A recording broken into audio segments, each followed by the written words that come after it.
It's Thursday, August 14th, 2008, and it's 4:20 somewhere in the world. I'm your host, Radical Russ Belville. Produced and distributed by the National Organization for the Reform of Marijuana Laws in Washington, D.C., this is your NORML Daily Audio Stash, the growing truth about cannabis.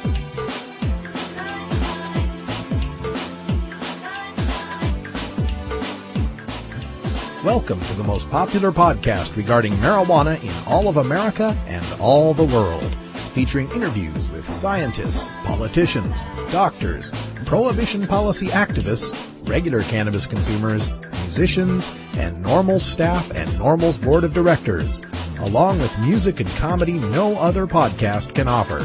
You can always find out more about our show at our website, stash.norml.org, and continue the education and conversation on our blog as well. We're ending marijuana prohibition with education, one listener at a time.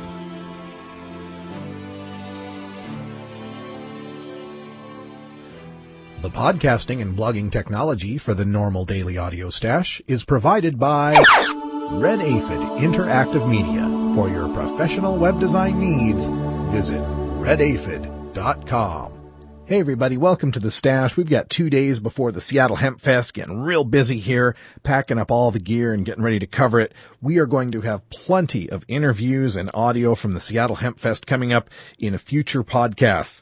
We'll let you know also that tomorrow, Friday, we will not have a daily audio stash posted, as I will be getting ready and driving and packing up and going up to Seattle and setting up the Oregon NORML multimedia tent and checking into the hotel and going to the speaker social. And, well, I just don't see enough time to shoehorn a daily audio stash in there, but we will bring you plenty of the audio. Now, coming up on today's show, of course, we've got our cannabis comedy, our 420 comedy with Terry Joyce. She's got a friend along for the ride today, Carrie Snow, who joins us. She's a comedian in the LA area. We have a great little conversation about that. Also, we've got our interview with Ken Locke, and Ken Locke is a man using medical marijuana, originally from North Carolina, and he's founded the Journey for Justice cross-country medical marijuana bicycle tour to try to bring attention to the issue of medical marijuana. So we'll be speaking with him and giving you all sorts of ways you can help him out on his journey. All right, everybody, let's get ready for the last stash before Seattle Hemp Fest. So we better load up the gravity bong and enjoy your NORML Daily Audio Stash.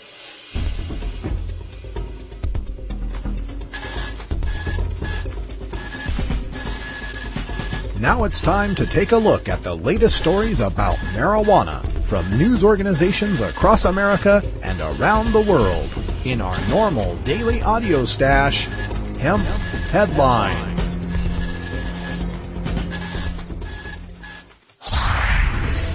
72% favor Massachusetts decriminalization measure. Question number 2.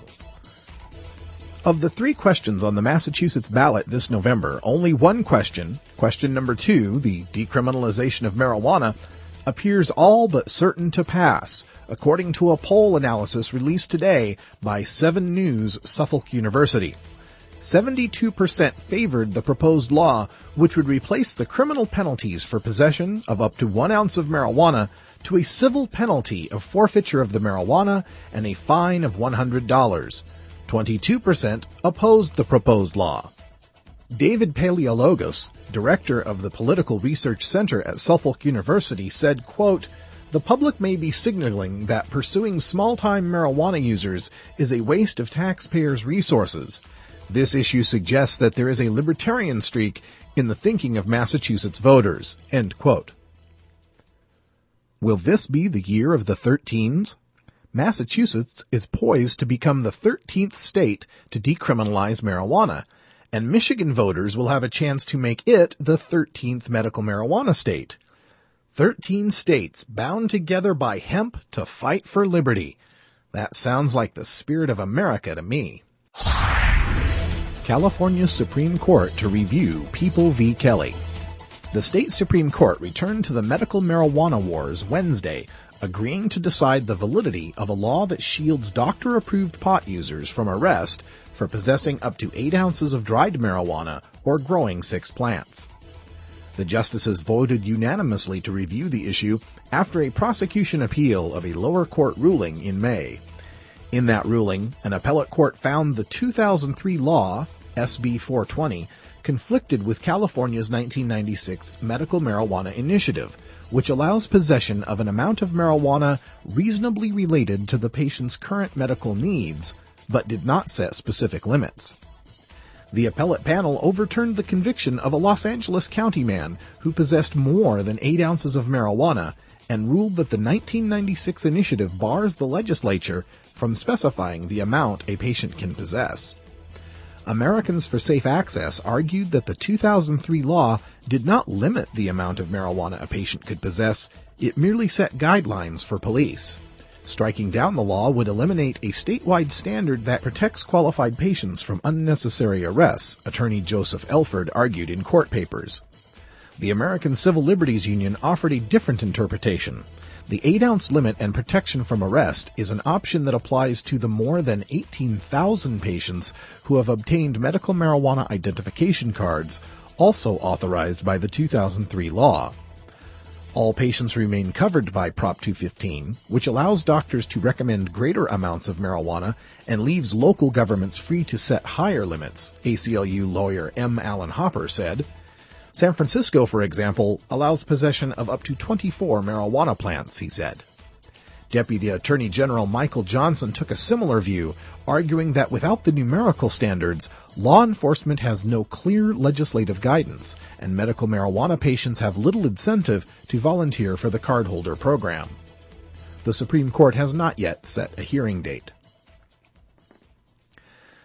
The basic reasoning of the appellate court was that only citizens can amend a citizen-approved initiative. Since Prop 215, a citizen initiative, did not specify medicine or plant limits, only the citizens can make that kind of change to the law, not the legislature, as they tried to do with SB 420.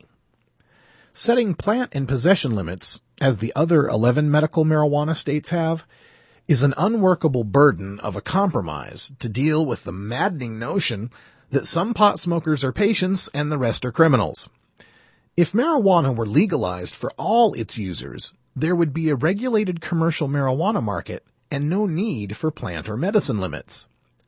The compromise of limits, from as low as 1 plant and 2 ounces in Vermont to 24 plants and 24 ounces in Oregon, means that a certain number of patients get a free pass from law enforcement, but it also guarantees that a certain number of patients get more harassment from law enforcement. A limit draws a bright line for law enforcement. They dislike nuance, separating patients from criminals, so any patient on the criminal side of the line faces extra burdens to protecting their rights. CASA report on problem parents and teen drug use. The Center for Addiction and Substance Abuse, or CASA, has released a new report entitled National Survey of American Attitudes on Substance Abuse 13, Teens and Parents. The group, headed by Joseph Califano, focused this year on problem parents. This year's survey uncovered problem parents who increase the likelihood that their 12 to 17-year-olds will smoke, drink, get drunk, and use illegal and prescription drugs because of their failure to monitor their children's leaving their home, hanging out on school nights, Monday through Thursday, safeguard their dangerous and addictive prescription drugs like painkillers and stimulants from their children, address the problem of drugs in their children's school, and set good examples. Now, this report notes that 46% of 12 to 17-year-olds report going out of the home on school nights, but that only 14% of parents think their teens are going out on school nights, and responds, "Perhaps we need to revive the old public service announcement that used to run on television. It's 10 p.m. Do you know where your child is?" The report also notes that 1/3 of teens are getting prescription painkillers like OxyContin and Vicodin by stealing it from their parents' medicine. But much of the report focuses on the easy availability of marijuana for today's teens. 1/4 of teens know a parent of a classmate or friend who uses marijuana. 10% of teens say this parent smokes marijuana with people the teen's age. This year's survey finds marijuana more available than ever, with 23% of teens able to get the drug in an hour or less, and 42% of teens able to get it in a day or less.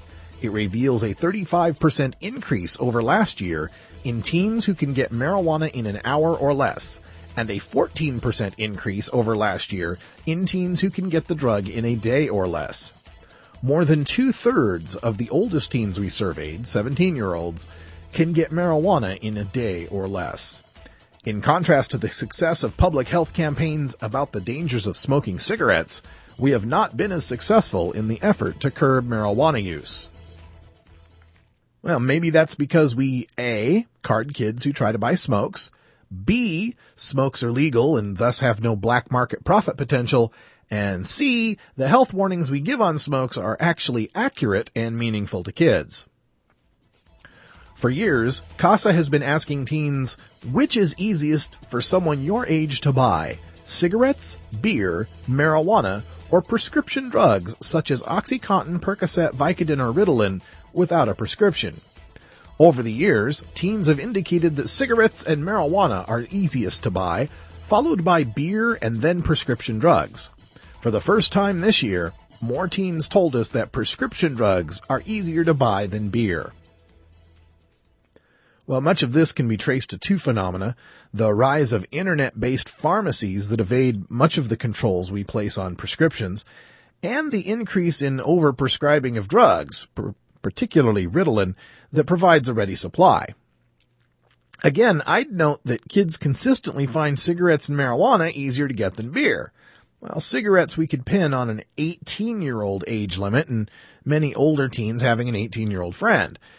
But that 21-year-old limit does seem to make it harder for kids to get it. Why not use that same system for marijuana? From thehill.com, former anti-marijuana lobbyist switches sides. The last time the House debated medical marijuana, David Krall trod the halls of Capitol Hill lobbying against the legislation as the deputy director of the Drug Free America Foundation. Now, he's ready to lobby for allowing medical use of marijuana and do anything he can to support it. So far, no one has asked him for help, but in a recent letter to medical marijuana bill sponsor Representative Maurice Hinchey, Democrat of New York, he proclaimed that he'd reversed his position on whether cannabis can be a medicine. Krall said, quote, "Being away from the Drug Free America Foundation allowed me an opportunity to take a fresh look at the issue. I don't have skin in the game anymore," end quote. He had joined the foundation in July 2006. At the time, the foundation's executive director, Calvina Fay, noted his 25 years of experience in criminal justice and human services and said, quote, "His anti-drug philosophies, along with his experience, will be a great fit," end quote. Foundation officials were caught off guard by Krall's reversal, saying they hadn't heard of the letter until a reporter called about it. But they said they're happy that lawmakers still aren't trying to legalize marijuana for medicinal purposes. Foundation spokesman John Pastovic said, quote, "I don't believe one person changing their position gives any credibility to the other side on this," end quote. Yet when they find former marijuana users who had a problem with harder drugs, the drug warriors won't hesitate to use the ex-potheads' change of position to lend credibility to their gateway theory. Earlier this year, former Georgia Representative Bob Barr, the author of the Barr Amendment in the 90s that squashed D.C.'s overwhelming vote in favor of medical marijuana, has switched positions and now lobbies for the Marijuana Policy Project. Then there are all the thousands of the members of Law Enforcement Against Prohibition who want sensible marijuana regulation. Lots of former prohibitionists have switched over to our side. I can't think of any of us who've switched over to support arresting people for marijuana.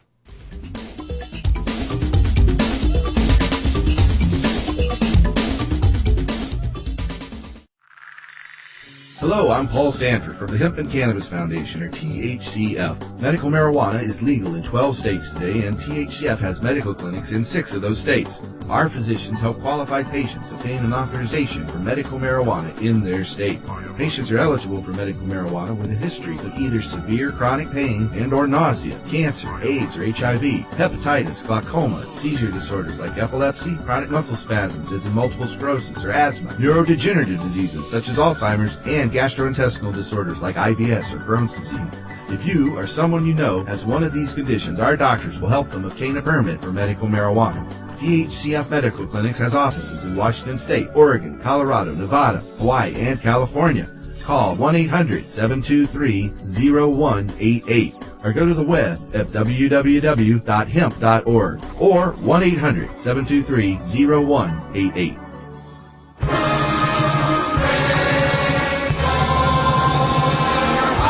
Weed. That's Ruby Valley, hoo-hee-ha. Weed. Where any office boy or young mechanic. Now it's time to take a look at 420 Comedy with the star of Hollyweed Live. You know her from the Season 1 of Last Comic Standing on NBC. It's Terry Joyce. Time for some more 420 Comedy. We're joined as always by our good friend Terry Joyce in California, back down in Hollyweed. And Terry, welcome back. How's everything going? Everything's going good. It's sunny here, and we have good bud, so it's a good day. It's always a good day with good bud. And as usual, you brought a friend with us to help liven up our 420 Comedy discussion. Why don't you take care of making the introduction? Well, this is a very funny comedian, and I've known her for quite a few years. Actually, I didn't know her for a long time. I knew of her. She when she was kind of hitting her stride and getting on television, I was just starting out, and so Carrie was somebody that I looked up to, and I eventually had the opportunity to work with her. I think maybe about 4 or 5 years ago in Visalia, and I think she's wonderful. Visalia is a town in California that doesn't even deserve a capital, okay? And then we went to Fresno, and we were restricted on a particular word that we couldn't use during the show. Remember that? I remember that. And then the guy gets up and uses it 8 times right before us, the one that told us we couldn't use it. Right. Well, you're all ladies, you know. You're not supposed to be using those kind of words in front of gentlemen, right? Is that the theory? I think so. Yeah. I mean, emergency. Russ has to know that even though we're ladies, that I would kill him and eat him to survive. So, Carrie, let's talk to you a little bit here. First of all, what's your last name, Carrie? Terry Joyce. Oh. Carrie. Yes. Oh, Carrie Snow. I thought you were talking to me. I know your last name, Terry. I was like, wow, he doesn't know my last name. This is kind of funny. I'm speaking here to Terry and Carrie, and 2 of my best friends are named Terry and Carrie. So this is I'm tripping out here, man.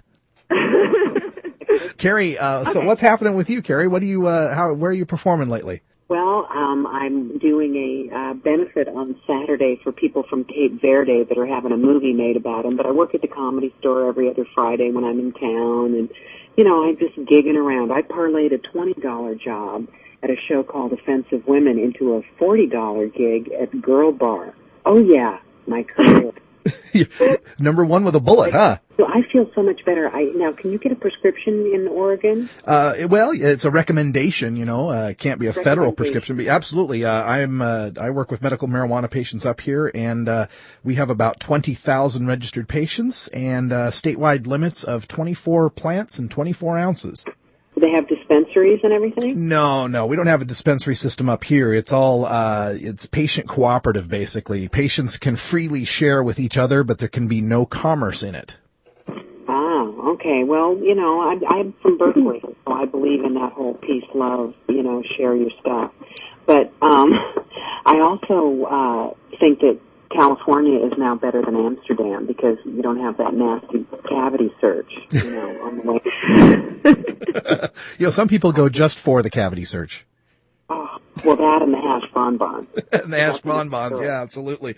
So you're a registered, you're a patient down there in California, so yes, you get to take advantage of all those. I do jokes about how the guy wrote down, the doctor wrote down that it was for PMS, that I was so flattered.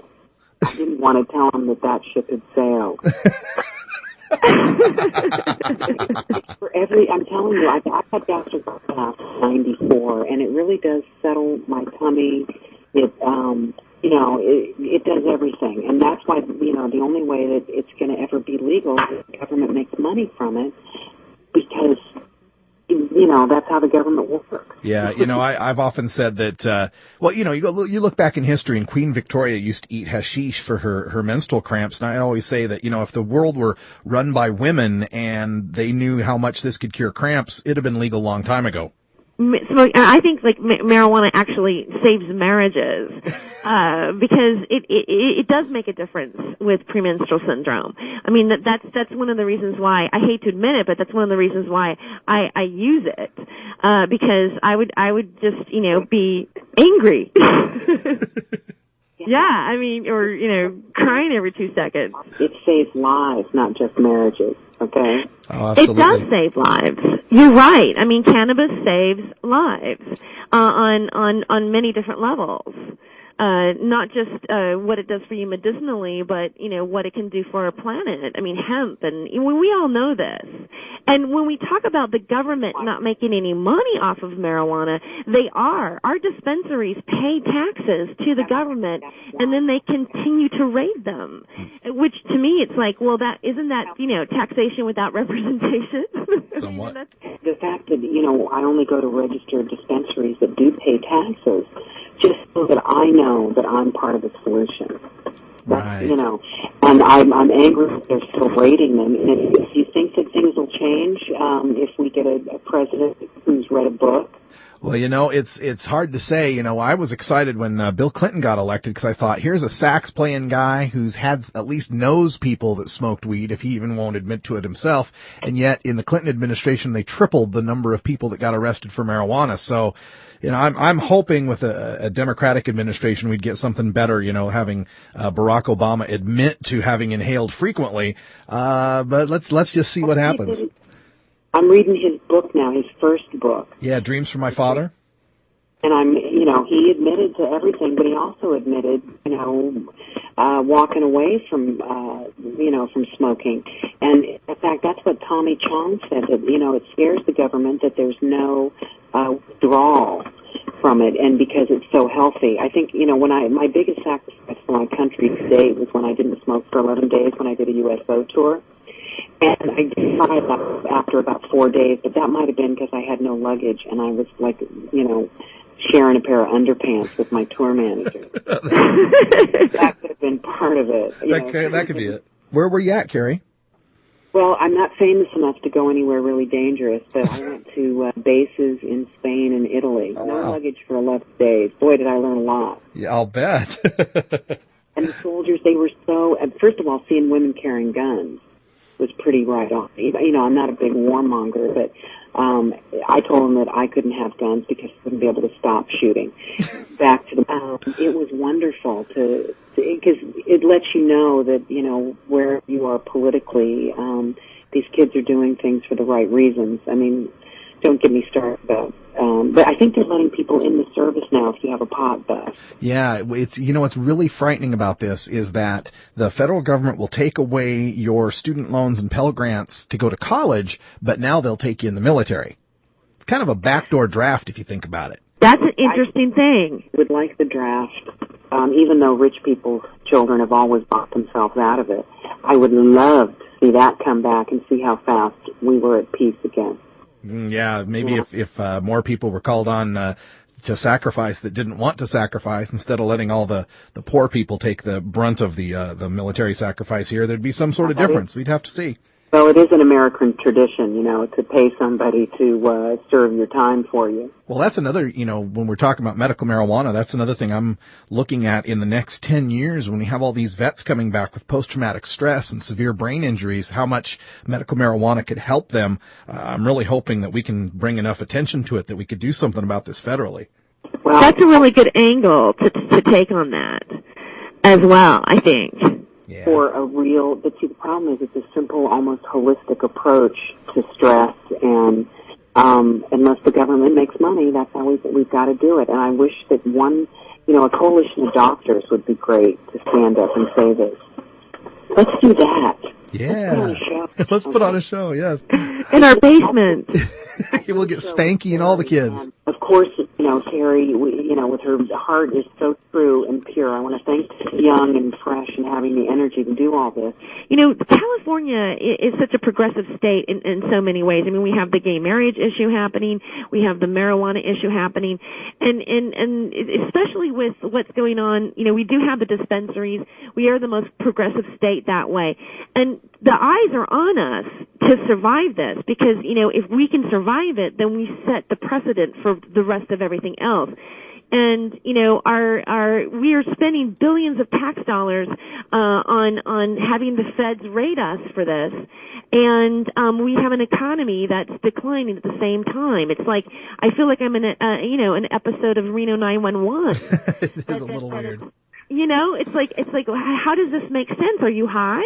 Yeah. I mean, obviously they're not thinking this through, dollar-wise. They're thinking about uniforms and guns, and they're getting all their panties all up in a knot. Is what they're doing. Well, I think that if California was any more fabulous, if it weren't for the earthquakes, this place would be way too crowded. You got to scare some people off with an earthquake now and then, huh? Well, they don't know about the weak ones that can't handle the excitement, That's right. Well, now we just had an earthquake, and it shook quite a bit, but it wasn't like one of the big ones, and you just get used to it. Like, you sit there and it happens and it rumbles, and I'm like, is it? No, I'll just go back to bed.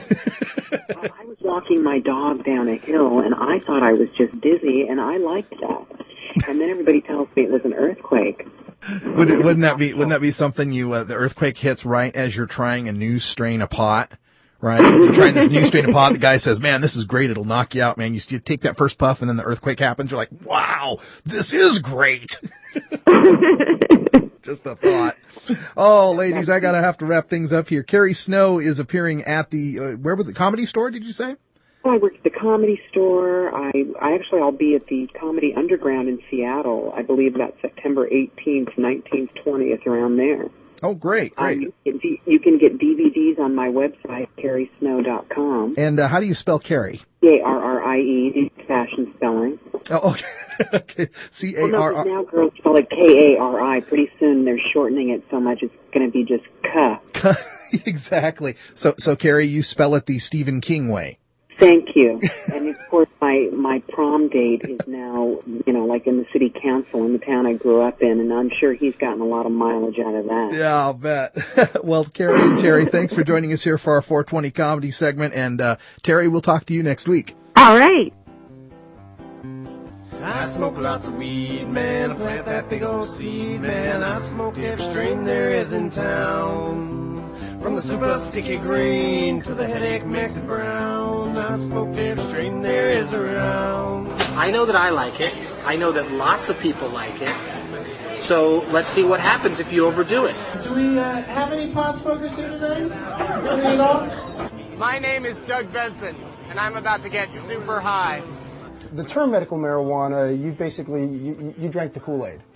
Because there is no such thing as medical marijuana. I'm going to smoke pot every day for 30 days. And try to remember to film it. And my movie's going to be called Super High Me. Or Business as Usual. I haven't decided yet on the title. I'm going to be hospitalized, I think. Some people call it dope. Some think it smells like burning rope. I tell you, it relieves my mind.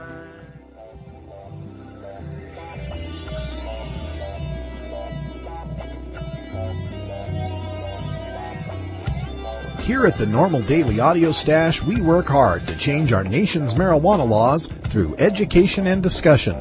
But we also take time to relax and unwind with an eclectic mix of pod-safe music from many independent artists. We look for music that speaks to the growing truth about cannabis, or music that speaks to broader themes of freedom, liberty, social justice, equality, and protest. To find out more about the artists and download the music you hear on this podcast, just log on to stash.normal.org. And if you'd like to get your music heard by the online cannabis community, just send us an email at stash@normal.org. Hey everyone, time for our musical break, and Cannabis Carrie sent me an email and said this one was kind of personal. I didn't have to read it. but I'm going to anyway. Haha. Today on The Stash, I'm playing a song for the Olympians in China. I hope that during this very busy summer month, you have had the time to enjoy the Olympics. I must confess that I'm an Olympics junkie. I think about them all day and watch them all night. Okay, Gary. I love to root for the individuals, and I don't really care who wins. All the different athletes from all the different countries competing to bring out the best in us instead of the worst always brings me to tears. Oh, that's sweet. So in honor of these great games and all the athletes who compete, we have an old jazz standard from the amazing voice of Della Reese and The Games People Play. So sit back and enjoy the smooth sounds of a great American singer. Well, that's okay, Carrie. Thank you for that post. I think that's great that we take a look at the Olympics. I know watching Michael Phelps has been quite amazing, that he's the greatest Olympian ever. That's certainly history-making.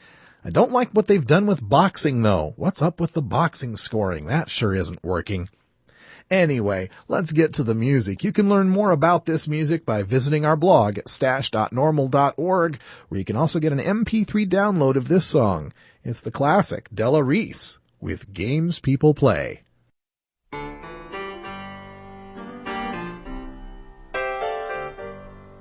Oh, the games people play now. Every night and every day now. Never meaning what they say. No, they don't. And they don't say what they mean. La-di-da, la-di-da, la-di-da, la-di-da. What I'm talking about is you and you and you and me.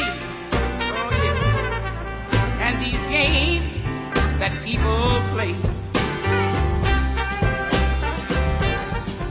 You know, people come walking right on up to you, singing glory, oh glory, oh glory, hallelujah. And all the time they're trying to sock it to you, baby. Yes, they are. In the name of the Lord. Look around you, look around you. Tell me, what is it that you see? What in the world is happening to you? What's the matter with me? God, please, please, grant me my serenity. Let me remember who I am. Because these fools are giving up their sanity. They got too much pride and too much vanity. They keep turning their backs on all humanity. Yes, they do. And they don't give up. They don't give up. They don't give up. You know what I want to say? La-di-da-di-da-di.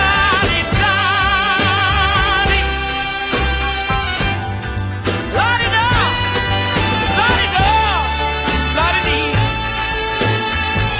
What I'm talking about is you. Yes, ma'am, you. You too, mister. And you and me. And the game that people play. And the game that people play. Lord, about these games these people play. Oh, they're the games that people play. Oh, Lord, about these games these foolish people want to play.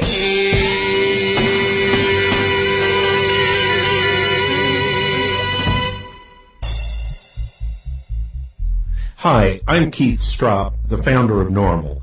In all the years since 1970 that I've been fighting marijuana prohibition, I've learned that drug warriors love to confuse the public with statistics. Lately, they've claimed that there are more teens enrolled in drug treatment for marijuana than ever before. It's a statement that, while true, is intentionally misleading. What they don't tell you is that marijuana arrests have skyrocketed to over 800,000 arrests per year. They also don't tell you that we've gone from a few dozen drug courts in the 1990s to over 2,500 drug courts today.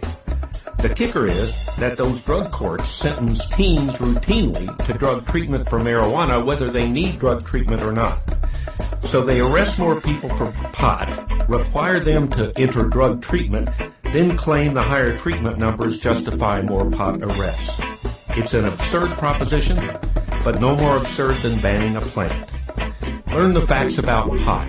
Visit NORML.org today.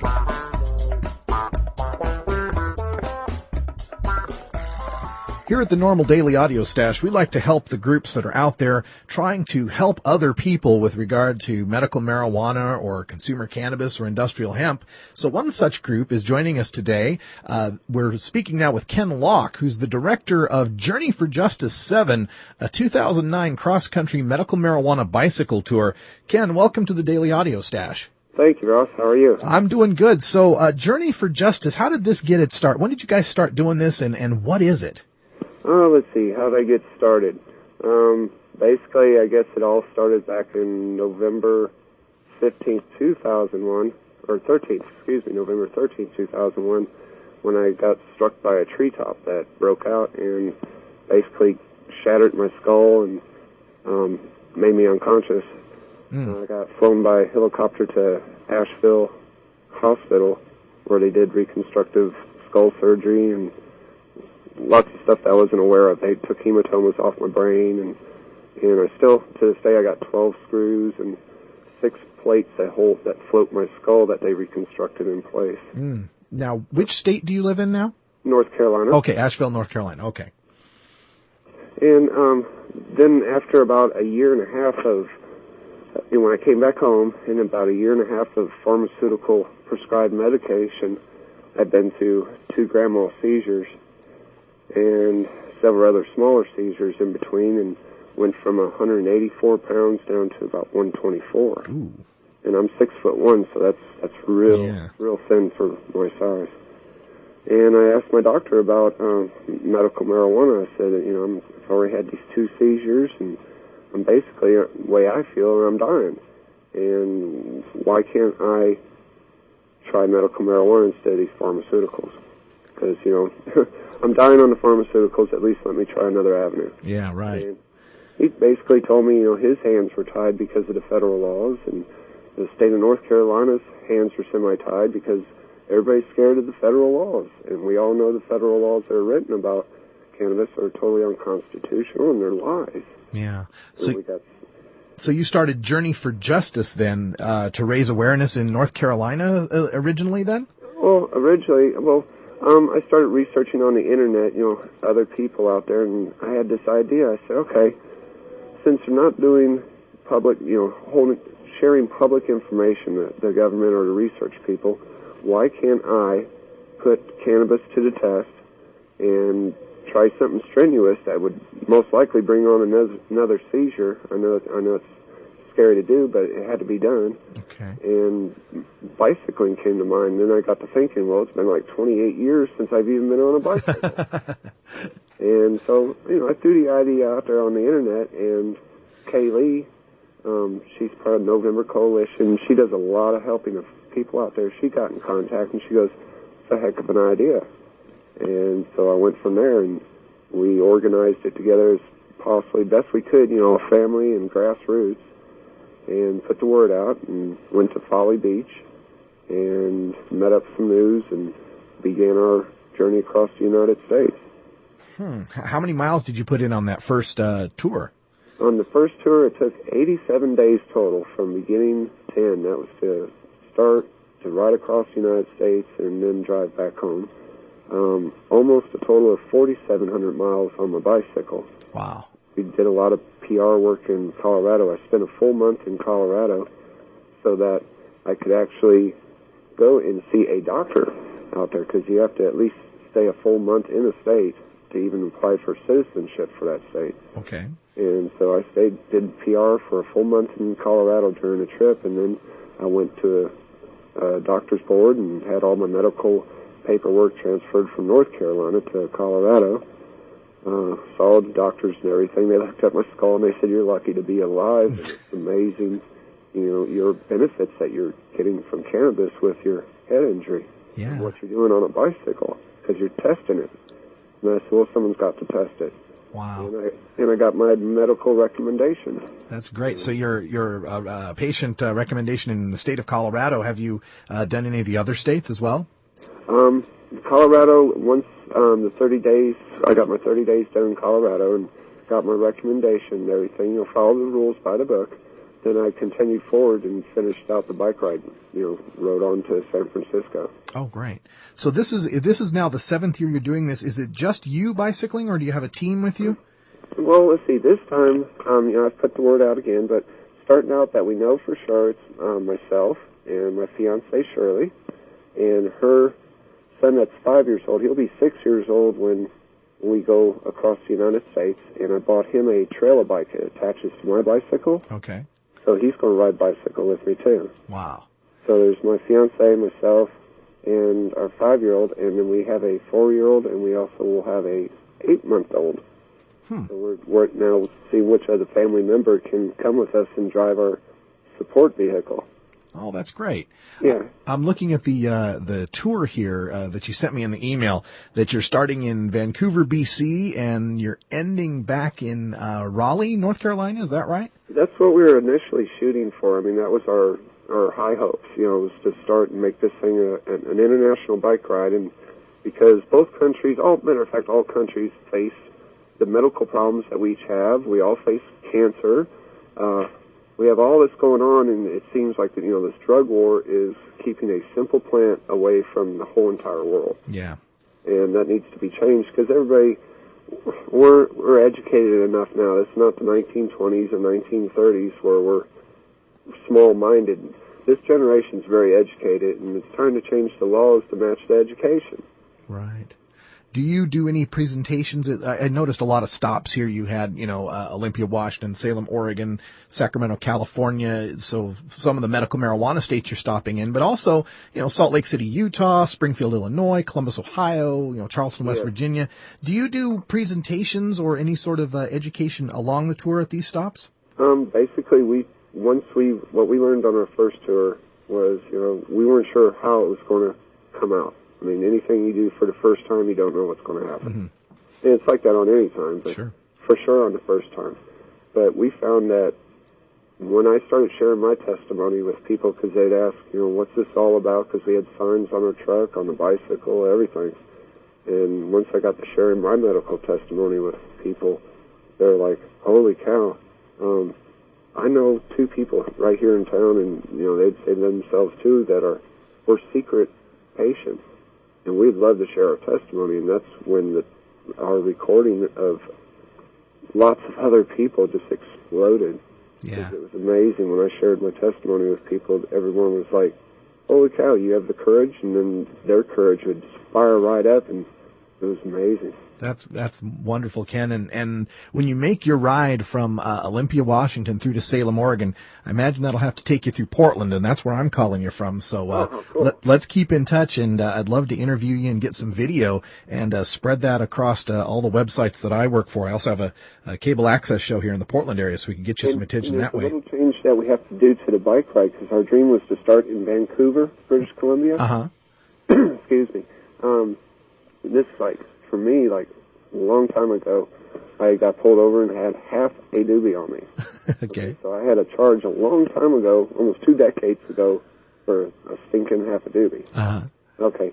So because of that, there's all this, we're not sure if you can come into Canada. And then some of my friends that their professions are lawyers, and I caretake their yard. I'm a lawn serviceman when I'm working. They're like, what scares me, Kenny? I've known you all these years is you're going to go across the Canadian line, and here you are butting heads with the federal government. You're going to a country where they're trying to yank citizens of that country out of their country and punish them here, that you may go across the Canadian border and they may just take your citizenship away, and the door will be shut on you. It is something to think about. We've been hearing a lot of reports of customs not letting people go into Canada simply for having a history of support of cannabis reform, much less a charge. Exactly. Yes. And my lawyer friends, they're all like, we're backing you, dude. It's just there's something here that as lawyers we look at all the avenues. Sure. Said, yeah, that's your job. And he goes, well, if they wanted to be, buttholes about it, they could let you across the border and not let you back home. Right. And I went, whoa. And they said, please stay stateside. They said, the Canadian people can come right to the edge of their line, and the American people can come to their line, and we can hopefully say, together we can change the laws, but we can't cross each other's lines because of the silliness, all this silliness. Wow.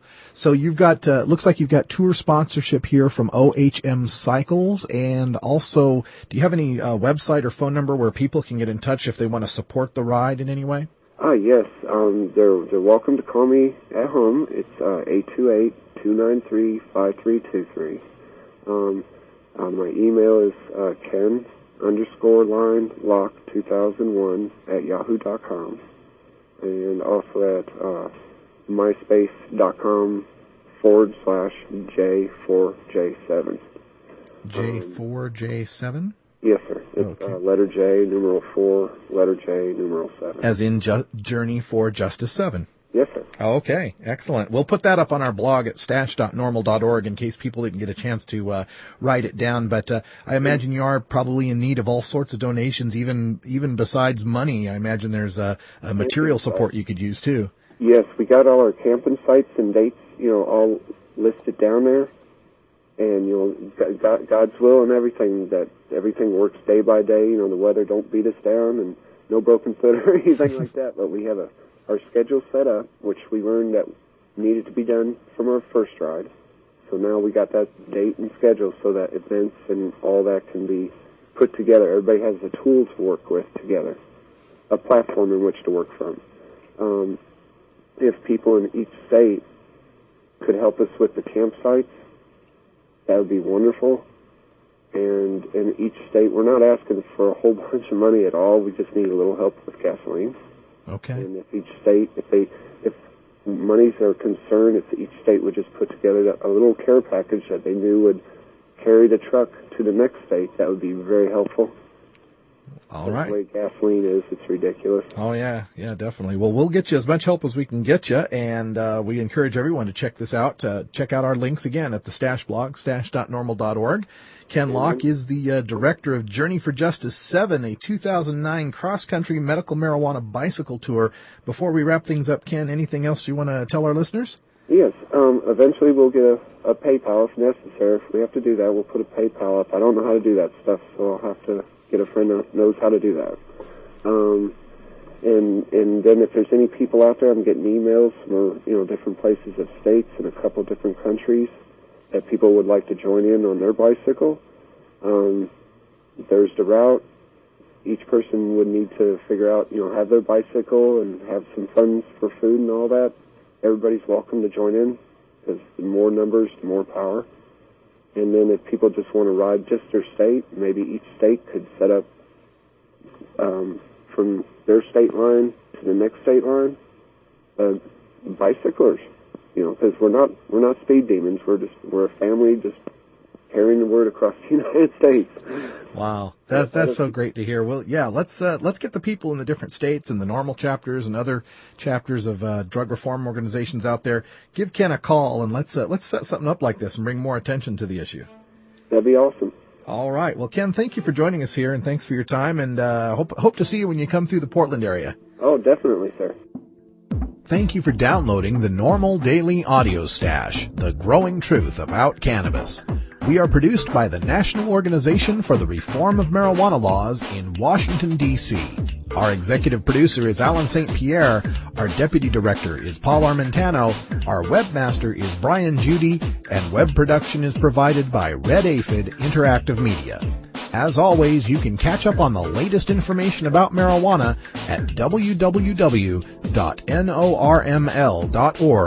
And you can interact and download from our Audio Stash blog at stash.normal.org.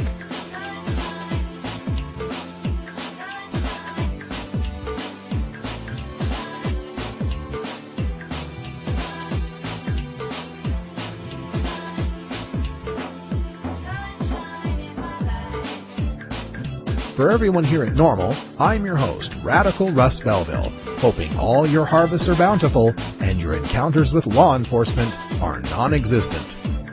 We leave you today, literally, we leave you today. There will be no daily audio stash for Friday as I'll be on the road, heading up I-5 to get to Seattle Hemp Fest. That's right, we'll be setting up the Oregon NORML multimedia booth. Come on by and check it out. We show videos all day. Pick up some flyers while you're there.